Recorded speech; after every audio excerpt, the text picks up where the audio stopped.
Hello, welcome to Unit Circles and Introduction to Radians. This should be a pretty long video, to be honest. We have Uncle Liam. He's probably just here for the intro and never talk again. So anyway, I have a Cartesian plane prepared earlier. Here's the X and Y axis and here's the quadrants. I expect you guys to know this because this is some advanced stuff. Anyway, so let's go. So let's assume this circle have a radius of 1. So this will be 1, 0. That's where the x-intercept. This will be 0 and 1, -1, 0, and you probably could guess it. Wow, incredible job. Alright, so remember all our sine ratios? I remember this one from a video. Some old hags can't always hack their old age. Neat. So this is very standard in math. This is 30, this is about 45 and 60. And we know the hypotenuse of this triangle is 1, here's 30. And if we just do this right now, so sine, oops, if we have space, I'm going to do this on new layer. We don't need that. Oof. Sine of, let's just say that's theta, okay, of theta equals to opposite, so the opposite is y, because of the y-axis, over 1.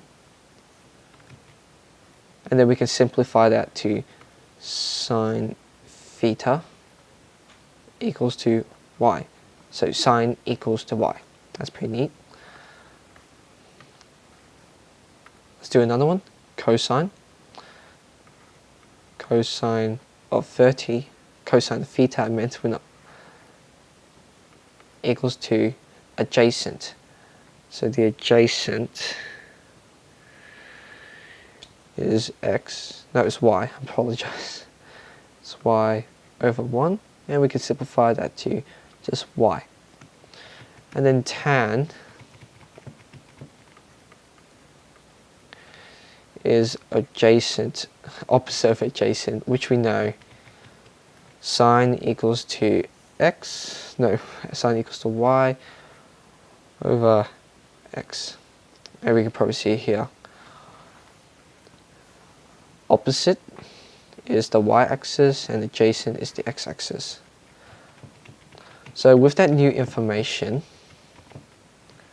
oops, so let's say this angle is 30 degrees, so sine of 30, and if I punch this into the calculator, oops, naughty, I mean to games.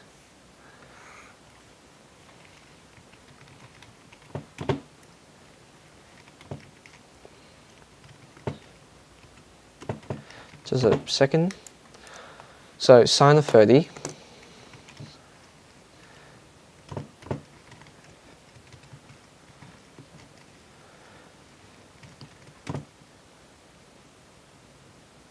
wait,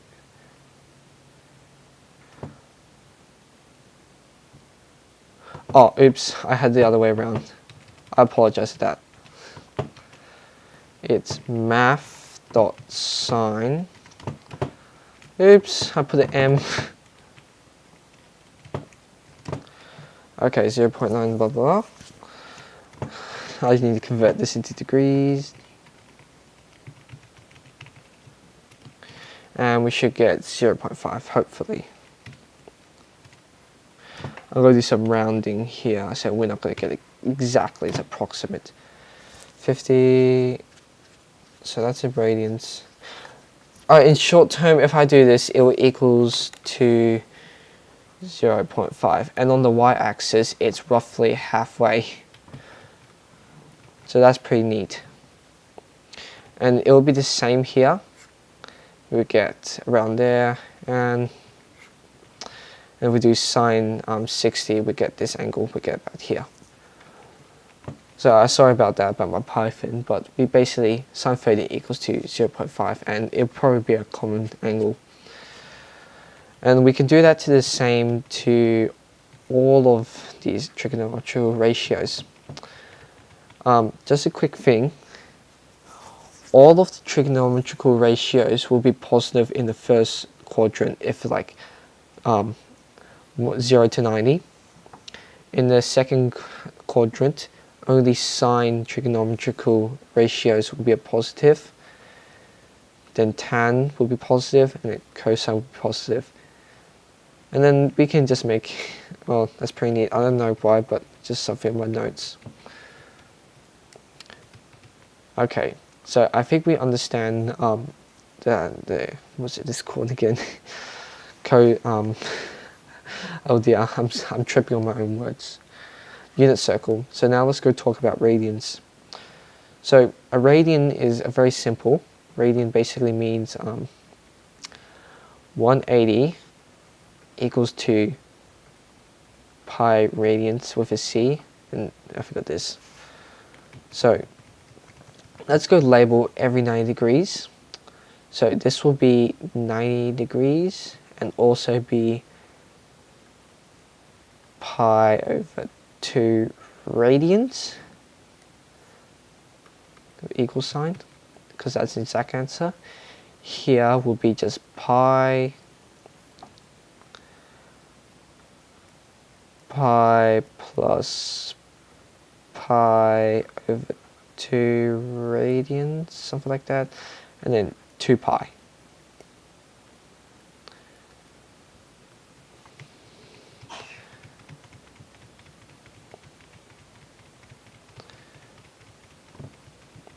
So I'm just going to erase that, and we can easily find the radians using degrees with this simple formula. So basically, theta radians, remember it's a C, maybe your calculator might be R, but it's a C, equals to theta degrees, so I apologize, times by pi divided by 180. And we can and let's do the first one.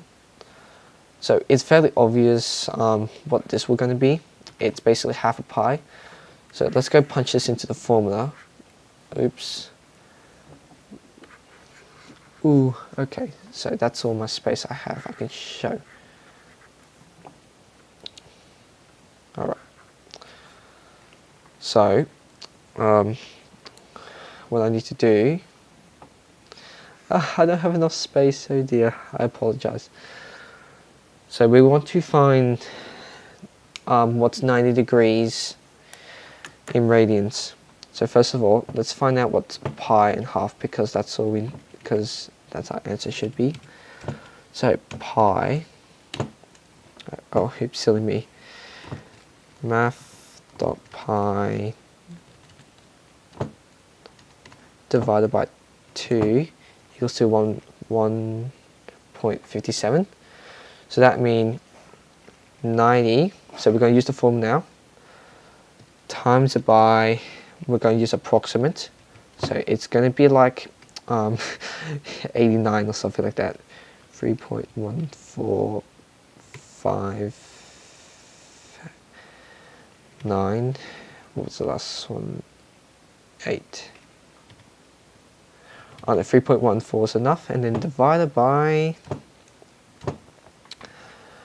180, and yes, we got it here. So the formula does work, and of course we can use that for other ones like 30. We should get 0.52, yep, 0.52, and then we can just use this formula for other trigonometrical variables. Let's say a random one like 90, let's say like 270. So that should be pi. That should be pi and 1/2. Yeah, that's pi and 1/2. So that's pretty neat. That's how that formula works. And I expect you to know that you can rearrange this, so I will show you the opposite. So I hope that was a good introduction into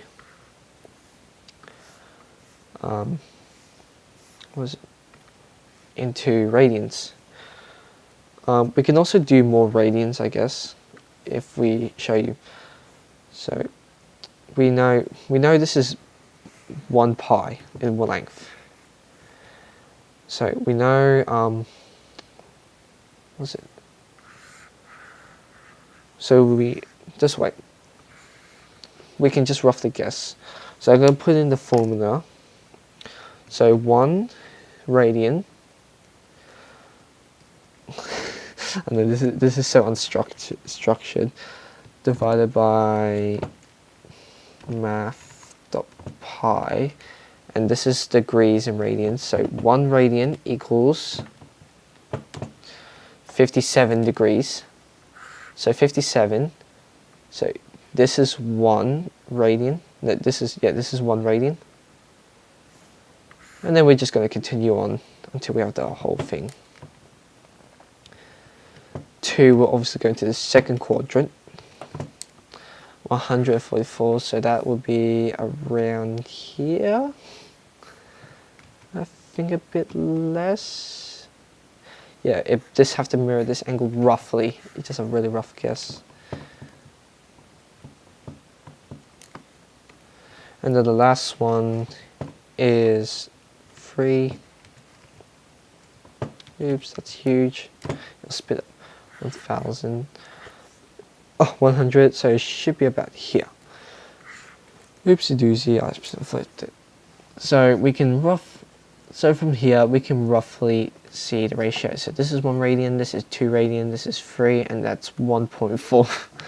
And that's the pi ratio. What else I need to cover?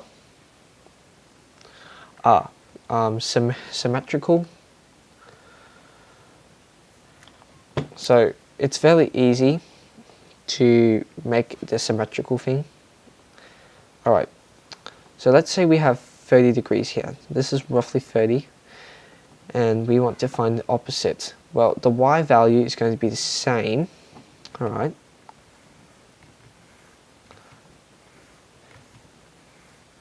Come on. There we go. But the x will be a bit different. You can probably do this in your head. It's very logical. You basically get the length of x and you just minus it by negative x, and then you get your x location. So that's mirroring. You also, if you want to find degrees, like, ooh, what's this all the way here? Ooh, dang, this is hard. You're probably all thinking about the easy way. So this is 180. So let me do another corresponding thing. It's basically 180 minus 30, if you can imagine. It's like, since this is a mirror, this is like 30 degrees, but the whole thing's 180. So quickly do it is 180 minus 30, which is simply 150. Yeah, 150. So this is 150 degrees from here.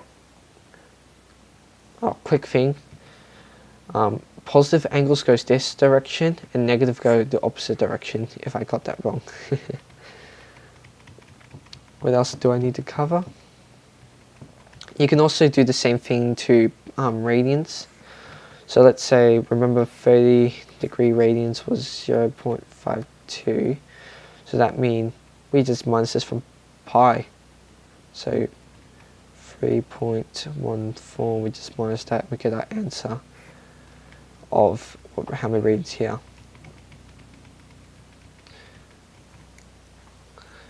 And I'm just thinking of more ways we can squeeze in content.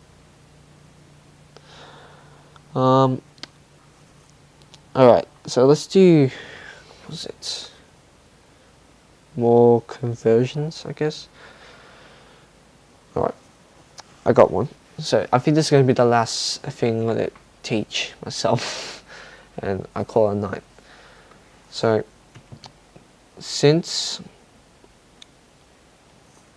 remember that formula I taught you earlier? degrees radians equals to degrees. Need more space and make it smaller. Okay. Times it by pi over 180. Yeah. 180. Good. So let's say this is, I'm going to say we want to find, it's 200 degrees. No, let's make it simple, 60 degrees. So basically we're going to substitute the value, get my razor. Oops, a little too small. Oh, I'm changing the UI. I hate when you change the UI. So 60 degrees. So how many sixes? So now we can simplify this fraction, which is basically 1 over 3 pi. Oops, I don't like that.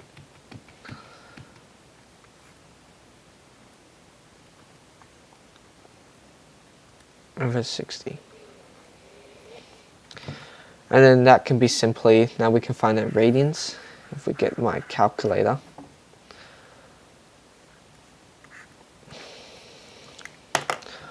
One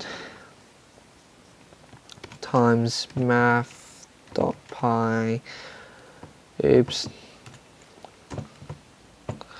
divided by 3, and there we go, we got 60 degrees, which is about right. So it's about here, and that is correct.